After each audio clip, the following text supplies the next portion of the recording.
సక్రమమైన మార్గంలో నడుచుకోవాలని చెప్పినందుకు ఒక ఉపాధ్యాయుడిపై పూర్వ విద్యార్థి కక్ష పెంచుకొని దారుణంగా దాడికి పాల్పడ్డాడు.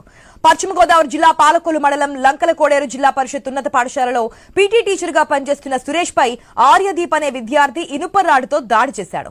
2 ఏళ్ల క్రితం ఇదే పాఠశాలలో చదువుతున్న సమయంలో ఇతర విద్యార్థుల ప్లేట్లలో భోజనం లాక్కొని తినడం, ఈ ఘటనపై ప్రిన్సిపాల్ కు ఫిర్యాదు చేశాడు సురేష్. అప్పటి నుంచే ఆర్యదీప్ పై కక్ష పెంచుకుని అందరి ముందు దుర్భాషలాడుతూ ఉండేవాడని తెలుస్తోంది. దీంతో కక్ష పెంచుకున్న ఆర్యదీప్ టీచర్ ను రాడుతో విచక్షణరహితంగా కొట్టాడు.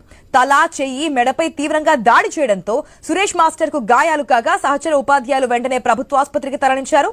ఘటనపై సమాచారం అందుకున్న విద్యాశాఖ ఉన్నతాధికారులు ఆసుపత్రికి చేరుకుని పరిస్థితిని పరిశీలించారు. ఘటనపై పోలీసులకు ఫిర్యాదు చేశారు.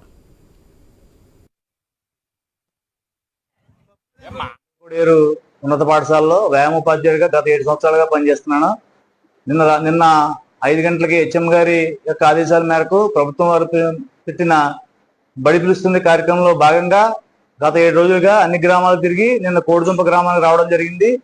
ఆ గ్రామంలో పూర్తి అయిపోయిన తర్వాత, ఆ బడి పిలుస్తుంది కార్యక్రమం పూర్తి అయిపోయిన తర్వాత తిరిగి వెళ్తున్నప్పుడు సోడదాసి ఆర్యదీప్, ఆ పూర్వ విద్యార్థి 2 సంవత్సరాలు మా స్కూల్లో చదువుకుని వెళ్ళిపోయి బయటికి అతను దారి కాసి నన్ను తల మీద బలంగా ఒక రాడ్ తోటి కొట్టడం జరిగింది. అదేవిధంగా బ్లేడ్ పట్టుకుని మెడ మీద కోయడం జరిగింది. అదే 2 దెబ్బలు అదే రాడ్ తీసుకుని మళ్ళీ కొట్టడం జరిగింది. కొట్టింది కాకుండా వాళ్ళ నాన్నగారు అంటే ఏంటంటే, మా పిల్లవాడిని వదిలేండి, ఆ మేసాన్ని చంపేస్తాడు మా ఓడు అని చెప్పడం కూడా జరిగింది అక్కడ అందరూ సమక్షంలోను. అదేవిధంగా రాడ్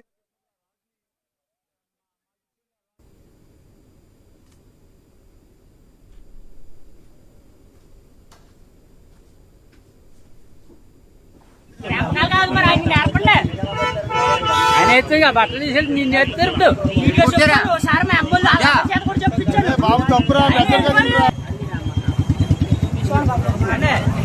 మాస్టర్ని కొట్టేయడం ఏంట్రా దారి కాసి.